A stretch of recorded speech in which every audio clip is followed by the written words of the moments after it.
Normalmente, a obesidade, quando ela é retratada ou quando se fala sobre ela, obesidade ou sobrepeso, as pessoas costumam, pessoas especialistas, a olhar só para o viés estético, só para a questão da aparência.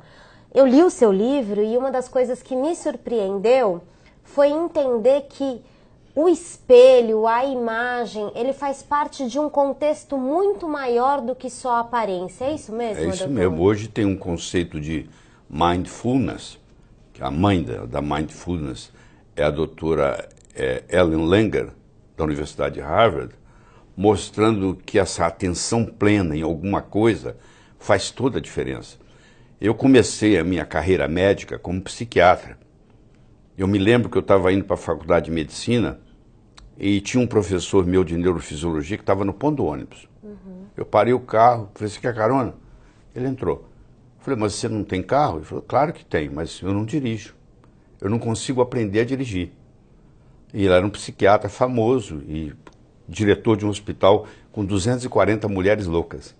Aí eu falei, quer fazer uma troca comigo? Ele falou, o quê? Eu te ensino a dirigir, você me ensina a psiquiatria. Ele falou, topo. Então eu ensinei ele a dirigir e ele me levou por debaixo das asas dele para esse hospital. E eu tive a oportunidade de trabalhar lá quase 3 anos, ainda acadêmico, com 240 mulheres loucas. E isso fez toda a diferença. Vou dar um exemplo. Eu tinha 10 pacientes lá que não conseguiam dormir. Nada, não conseguia dormir. Toda terça-feira, às 18 horas, eu tinha uma reunião com essas 10 mulheres. E eu disse para elas que eu consegui um remédio dos Estados Unidos, que não tinha quem não dormisse. E eu preparei elas para receber esse remédio. Quando chegou o dia, eu avisei para elas que, infelizmente, o remédio não chegou, que nós tínhamos que esperar mais um mês. Aí esperamos mais um mês. E finalmente chegou a data. E eu dei para elas Reativan, que era um remédio que a gente usava para ficar acordado para estudar para vestibular. E todas dormiram muito bem. Olha isso, no dia seguinte, a mulher chegava e dizia, nunca dormi tão bem na minha vida. Por quê? Porque eu fiz toda a preparação psicológica de quase 3 meses de que ia vir uma droga dos Estados Unidos, entendeu? Imbatível, e essa droga não chegou, elas ficaram frustradas, esperou mais um mês, e finalmente chegou o dia. E para provar a força da mente, eu dei para elas Reativan, que era um remédio que faz ficar acordado. E elas dormiram. Então, esse conceito aí eu levei para a vida. Isso me ajudou muito. Então, por exemplo, a pessoa para emagrecer, começa tudo aqui. É claro que é importante, eu como nutrólogo entendo toda a parte do que deve comer, da atividade física que nós vamos discutir, mas isso tudo fica irrelevante comparado com aqui. Porque se eu não mexer aqui, essa pessoa engorda de novo. Entendi. Porque ela tem uma imagem de gordo. E ela tem essa memória de gordo. E quando ela emagrece, está faltando alguma coisa. Entendi. E ela volta a ganhar o peso. Então o que acontece? É o chamado efeito sanfona. A pessoa emagrece, engorda, emagrece, engorda. E cada vez que ela faz o efeito sanfona, ela engorda mais. Entendi. Nós também podemos explicar aqui nessa conversa por que cada vez ela engorda mais. A nossa conversa aqui é a seguinte. Eu tenho que fazer esse trabalho mental primeiro para que se manifeste. Então, se eu não tenho esse controle mental, eu vou sair fora do esquema que eu montei da minha alimentação saudável. Primeiro, melhorar a autoimagem da pessoa. Tá. Segundo, como consequência, mudar os hábitos alimentares. E como consequência, emagrecer e permanecer magro. Entendi. Então, o livro se propõe a melhorar a autoimagem do leitor. E uma vez melhorada a autoimagem, automaticamente ele começa a fazer uma reeducação alimentar. Certo. Fazendo essa reeducação alimentar, ele sofre um emagrecimento e nesse emagrecimento agora nós temos que fazer com que ele não volte. Por quê? Porque os estudos mostram que entre 5% e 10% só mantém o peso. Se você faz um grupo de pessoas e emagrece elas hoje e daqui 1 ano, 90% pelo menos voltou ou ao peso original ou mais.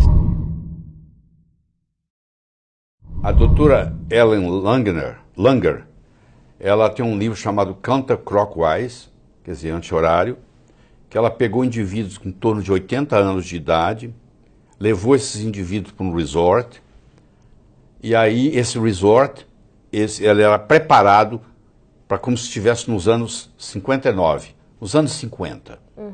Então ele pegaram indivíduos com 80 anos, fizeram toda a bateria bioquímica do colesterol, de não sei o que, mediram tudo neles. E eles foram para esse resort, onde a decoração era dos anos 50, onde a música era dos anos 50, onde o que passava na televisão era dos anos 50, onde só se podia conversar, não com o verbo no passado, mas com o verbo no presente.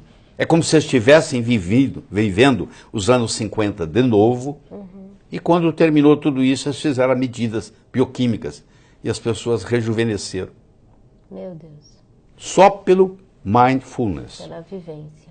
Então isso é muito importante. Isso na área da medicina tem uma aplicação enorme. Você imagina um paciente com câncer que vai num oncologista e ele diz assim, ó, não tem jeito não, só vai morrer. Acabou, já está morto. Porque como o médico é aquela figura que sabe tudo, e de repente ele fala que você vai morrer. Agora, se vai num médico e diz, não, nós vamos tirar esta letra, nós temos aqui hoje tecnologia para isso, a medicina evoluiu, pode estar certo. Quer dizer, a pessoa muda o mindfulness. O desconhecimento, né, faz com que as pessoas se afastem, obviamente, do conhecimento, né? E muitas pessoas com quem eu converso, ou até que escrevem pra gente, não sei se essa é a dúvida de quem tá agora acompanhando aqui o nosso bate-papo, é o seguinte, tá, técnicas cerebrais, mindfulness, né, reprogramação do cérebro e tal, tudo isso exige muito tempo, exige muita dedicação. A gente está falando de técnicas de 15 segundos por dia, né? 15 segundos, a técnica de 15 segundos por dia. Tem uma técnica que eu descrevo no livro, que é a chamada técnica da tensão estrutural. Certo. Você imagina que eu tenho esse elástico aqui, ó. O elástico eu ponho tensão nele. Certo. Tensão busca resolução. Quando eu coloco tensão numa estrutura, a tendência é resolução. Se eu consigo fazer isso no cérebro linguisticamente, aqui estou eu magro, aqui estou eu gordo. Certo. Eu não preciso gostar, mas eu preciso me olhar no espelho e falar, esse sou eu. Eu não vou encolher a barriga, não vou nada. Eu vou aceitar a minha realidade. Não gosto dela, mas está ali. Eu vou olhar ela. E como é que eu quero ser? Bom, eu pego um retrato meu de quando eu era novo, jovem, magro, que algum dia você já foi magro, e eu crio uma imagem de magreza. Uhum.